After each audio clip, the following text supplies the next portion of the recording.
What is a sourdough starter? A sourdough starter is a natural way to leaven bread without using commercial yeast.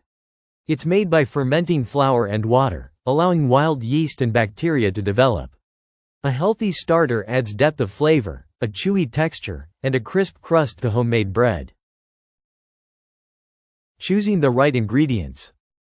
You only need 2 ingredients, flour and water. Whole wheat or rye flour is best for starting because they contain more natural yeast.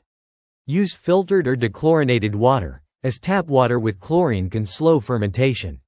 Stick to unbleached, organic flour for the best results. Day 1. Mixing your starter.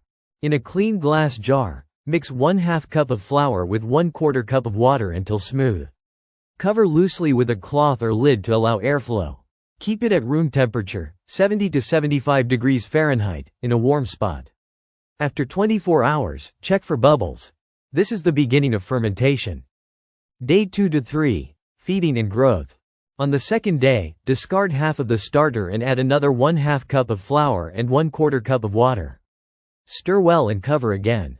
By day 3, you should notice more bubbles and a slightly sour smell. If it's sluggish, move it to a warmer spot. Day 4 to 5. Strengthening the starter. Continue feeding daily, always discarding half before adding fresh flour and water. The starter should begin rising and doubling in size within 4 to 6 hours of feeding. It will develop a tangy aroma, indicating healthy fermentation. Day 6 to 7. Ready to use. By the end of the week, your starter should be bubbly, active, and smell pleasantly sour. Test its readiness by dropping a spoonful into water. If it floats, it's strong enough to bake with. If not, continue feeding for a few more days. Maintaining your starter. If baking daily, keep feeding at room temperature. For less frequent use, store it in the fridge and feed weekly. Before baking, take it out, feed it, and let it warm up for a few hours.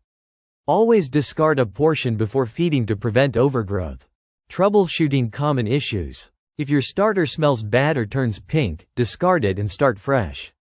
A watery layer on top, hooch, means it's hungry. Just stir it in and feed more often. If growth slows, use warmer water or switch to rye flour to boost fermentation. Baking with your starter. Use your mature starter to bake crusty sourdough bread, pancakes, waffles, and even pizza dough. The longer the dough ferments, the more complex the flavor. Experiment with hydration levels and different flours to customize your bread's texture. Enjoy the art of sourdough. Making a sourdough starter is a rewarding and simple process. With patience and proper care, you'll have a living culture that lasts for years, producing delicious homemade bread full of natural flavor and character.